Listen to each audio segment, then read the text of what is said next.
Coach, big game this week, USC at Michigan. You say one of the biggest coaching stories of the season so far is the improvement of the USC defense. Why?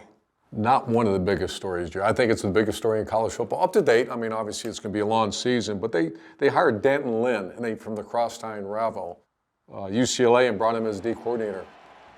I've never seen a bigger transformation this early in the season from a team that really struggled in tackling a year ago. And it has looked fantastic. Right. I went and watched tape on them. They're teaching the rugby tackle, which is something, ironically, Pete Carroll started when he was at USC. We actually I hired Chris Ash in 2014. We were really struggling tackling. He brought the concept of rugby tackling to me. I said, no, we're not doing that. We're old school. As I learned the game has changed so much, being a perimeter game, rugby tackle has been adapted really throughout the country. USC is one of the better tackling, think about this, one of the better tackling teams in America, and last year they were one of the worst. Wow. Let's focus on the rugby tackle. You're going to see Kamari Ramsey, number 7 here. Watch him. What's the objective in the rugby tackle? Much different than the box tackle, which we're going to talk about in a minute. Rugby tackle, it's in space. Get them down. Those are big athletes. Those are good athletes. How do you get a guy down? You kill the engine. What's the engine? Their legs. The second look is number 2, Jalen Smith. And Jalen Smith, this is going to be a run play, but once again, it gets in the open space. What kind of tackle do you use? A rugby tackle. Kills the engine, he gets him on the ground. And then the final look. I wanted to show this for the viewers, so this is a big difference.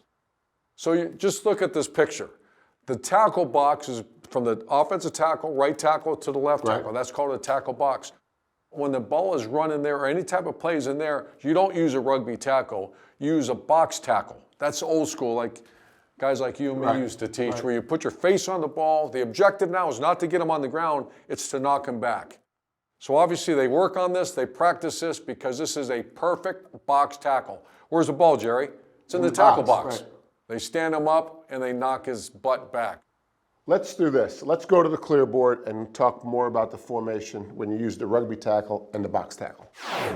All right, Gerry, let's take the videotape now that we just watched and put it on the board. A quick history lesson first.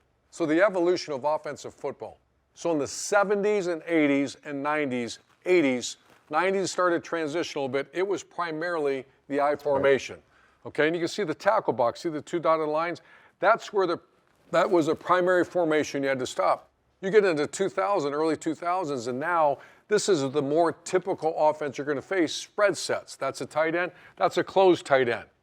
And here's where the game really changed. In the I formation, 70% of most of the run game came where? Between the tackle boxes. Now out here in the spread, it's more of a lateral game, and you're getting 70% outside the tackle boxes.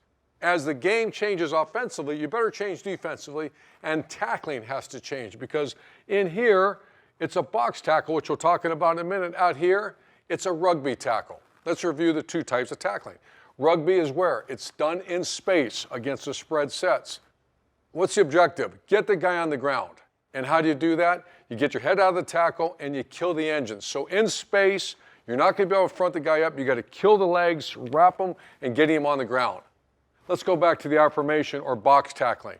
What's the objective? That's between the tackles. Objectives, as you saw on videotape, is you knock him back. Shoulders square, low to high. That means when you take on it now, it's not in space. You're in a confined area, box. Low to high, that means you rise on the hit, and your objective is to do what? You knock him back. That's exactly what you saw the USC defense do. The biggest difference I've seen, the coaching story of the year so far, as I said earlier, is the tackling improvement by the USC defense.